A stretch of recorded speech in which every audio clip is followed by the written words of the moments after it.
ग्वालियर में केंद्रीय नागर विमानन मंत्री ज्योतिरादित्य सिंधिया ने कहा कि विमानन क्षेत्र में भारत की क्षमताओं व अपार संभावनाओं का लाभ उठाकर विश्व की सभी एयरो स्पेस कंपनियां निवेश के लिए आगे आए। भारत में किया गया निवेश कंपनियों के लिए हर तरह से फायदेमंद होगा। केंद्रीय मंत्री सिंधिया शुक्रवार को ग्वालियर में विमानन उद्योग में संभावना एवं निवेश प्रोत्साहन के उद्देश्य से शुरू हुई 2 दिवसीय B20 international aero space conference के उद्घाटन सत्र में मौजूद देश विदेश से आए विमानन क्षेत्र के प्रतिनिधिगण, उद्योगपति व निवेशकों को संबोधित कर रहे थे। उन्होंने इस अवसर पर एयरो स्पेस के उत्पादन व उद्योग संभावनाओं को लेकर मैन इन MP का आह्वान भी किया। साथ ही उड्डयन के क्षेत्र में ग्वालियर की स्वर्णिम इतिहास का जिक्र भी उन्होंने इस मौके पर किया। 2 दिवसीय B20 international aero space conference का आयोजन भारतीय उद्योग परिसंघ द्वारा नागर विमानन मंत्रालय की सहभागिता से ग्वालियर में हो रहा है। कॉन्फ्रेंस के उद्घाटन सत्र में प्रदेश के औद्योगिक नीति व निवेश संबंधी विभाग के मंत्री राजवर्धन सिंह दत्तीगांव भी मौजूद थे।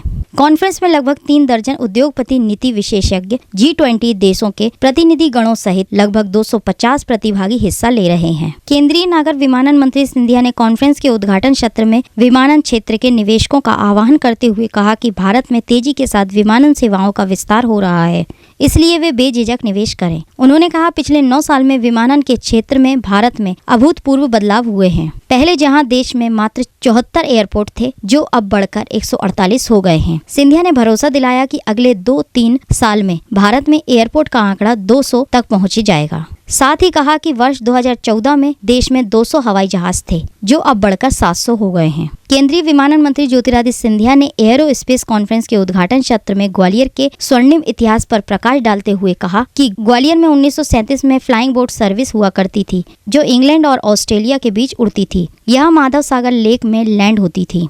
आजादी से पहले भारत के कई शहरों के लिए ग्वालियर से सीधी उड़ान उपलब्ध थी। सन 1941 में बेंगलोर ग्वालियर दिल्ली और बॉम्बे ग्वालियर दिल्ली की उड़ान सेवा संचालित थी। अंत में सिंधिया ने कहा कि ग्वालियर में बन रहे अत्याधुनिक नए टर्मिनल की आधारशिला पिछले साल देश के गृह मंत्री अमित शाह द्वारा रखी गई थी, जिसका लगभग 500 करोड़ रुपए की लागत से करीबन 2.5 लाख वर्ग फुट में निर्माण हो रहा है। ग्वालियर का यह नया टर्मिनल भारत के इतिहास में सबसे कम समय में पूरा होने जा रहा है।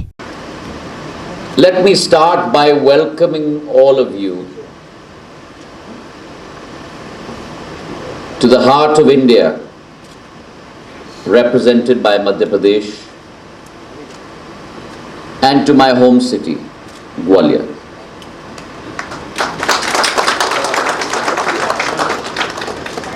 A city that has always been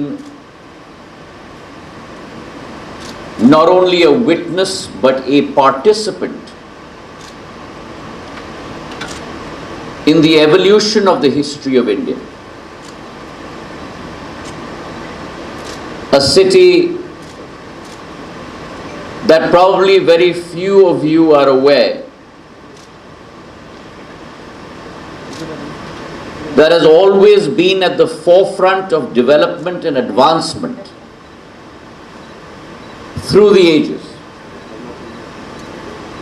economic, social and infrastructure, that flew between England and Australia and broke journey in Madhav Sagar Lake in Gwalior, the first water aerodrome built way before water aerodromes were ever conceived in India in 1937. For bus transport,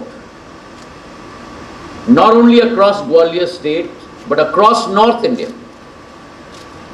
And many of you will be surprised to know, which was post-independence, rechristened, if you will, in its new avatar as the Delhi Transport Corporation, or the DTC as you and I know it in Delhi today. So Gwalior has been the seed for many a national transformation in the area of travel and infrastructure. And today I welcome you to my home city, to one of the most historical cities in India, and I certainly do hope that all my delegates present here today not only get a vista and a flavor of the economic capability of this region, but also of its cultural capability, and do visit some of the sites in Gwalior during the day and certainly during the evening as well, to get a vista into the cultural capability and the soft power that our country also portends for the rest of the world. Not a gap of 17 years between travel, but daily travel for every commuter. Not the old stodgy setup of governmental companies. But it gives me great pride that my Airports Authority of India, a governmental undertaking, a PSU, today will set the record beyond any private sector company of setting up a 2.5 lakh square feet airport at a cost of 500 crores and above in the shortest 15-month window time frame in the history of India, ladies and gentlemen. दो बहुत महत्वपूर्ण session हुए हैं। एक session G20 का B20 business 20 जो नागर विमानन और एरोस्पेस उत्पादन, एरोस्पेस मैन्युफैक्चरिंग का सेशन रहा, जहां दुनिया भर के हमारे प्रोड्यूसर्स और मैन्युफैक्चरर्स ग्वालियर में एकत्रित हुए हैं। G20 का एक बहुत महत्वपूर्ण भाग ये B20 रहा है। प्रधानमंत्री जी का जो एक निर्णय रहा कि पूर्व के कालखंड में जो कॉन्फ्रेंसेस, अंतर्राष्ट्रीय कॉन्फ्रेंसेस भारत में आयोजित होते थे वे 1-2 शहर तक सिमट जाते थे। इस बार 52 शहरों में कार्यक्रम आयोजित किए गए, कश्मीर से कन्याकुमारी तक और गुजरात से अरुणाचल प्रदेश तक। उसी तारतम्य में ये B20 का सिविल एविएशन कॉन्फ्रेंस ग्वालियर में आयोजित किया गया है, जो पहली बार ग्वालियर के इतिहास में हुआ है। तो ये एक ऐतिहासिक कार्यक्रम रहा है। मैं CII को भी, बाबू खान जी हमारे साथ खड़े हैं, उनको धन्यवाद अर्पित करना चाहता हूँ। और एक बड़ा सफल कार्यक्रम रहा। इसके बाद मध्य प्रदेश के हमारे सारे औद्योग के क्षेत्र के जगत के कप्तानों से मेरी अभी मुलाकात हुई है। 1 घंटे का सेशन उनके साथ हुआ है और मुझे विश्वास है कि इससे मध्य प्रदेश में और देश के अंदर एरोस्पेस मैन्युफैक्चरिंग की रुचि बढ़ेगी। विश्व के सबसे बड़े मैन्युफैक्चरर्स वैसे भी भारत में प्रवेश कर चुके हैं। टाटा और एयरबस का जॉइंट वेंचर है। C295 डिफेंस का ट्रांसपोर्ट एयरक्राफ्ट के उत्पादन के लिए वडोदरा में ये फैसिलिटी लग रही है। 25,000 करोड़ रुपए का निवेश एयरबस और टाटा साथ में कर रहे हैं।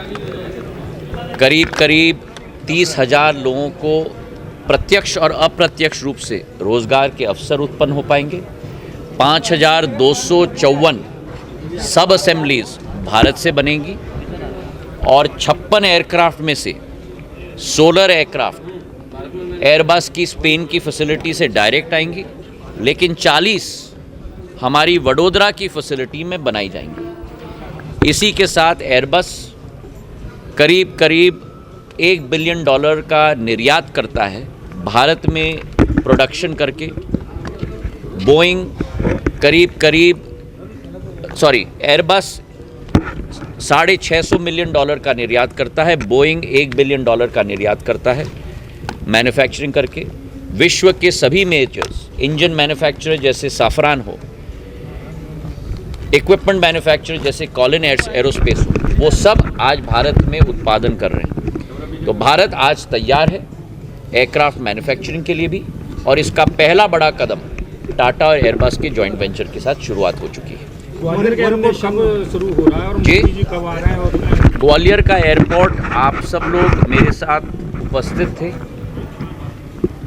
बहुप्रतीक्षित और एक सपनों का एयरपोर्ट, भोपाल और इंदौर के तर्जे पर 2.5 लाख स्क्वायर फुट का एयरपोर्ट का शिलान्यास परम सम्मानीय गृह मंत्री जी ने 16 अक्टूबर 2022 को हम सब के साथ, आप और हमारे के साथ ग्वालियर में किया था। मेरा ये अरमान और मेरा ये लक्ष्य था कि 75 वर्ष की भारत की आज़ादी के इतिहास में सबसे तीव्र गति से स्थापित एयरपोर्ट के रूप में हम ग्वालियर का प्रमाण हम लोग पूरे विश्व में बनाएंगे। मेरा अनुमान है कि ये 500 करोड़ रुपए का निवेश 4 एरो ब्रिजेस के साथ 2.5 लाख स्क्वायर फीट के साथ आने वाले दिसंबर या जनवरी 2024 तक हमारा एयरपोर्ट तैयार होगा, जो एक नया कीर्तिमान होगा पूरे देश के अंदर कि शिलान्यास से लोकार्पण तक 16 महीने के अंदर ही, जब रोड नहीं बनता, जब कोई बड़ा इंफ्रास्ट्रक्चर प्रोजेक्ट नहीं बनता, हमारा एयरपोर्ट ग्वालियर का एक प्रमाण के रूप में पूरे देश में स्थापित हो पाएगा। इसी अनुमान के साथ हम लोग कार्य कर रहे हैं और तीव्र गति और स्थिति का अवलोकन आप लोग भी दिन प्रतिदिन वहाँ कर रहे हो कि किस तीव्र गति से कार्य हो रहा है।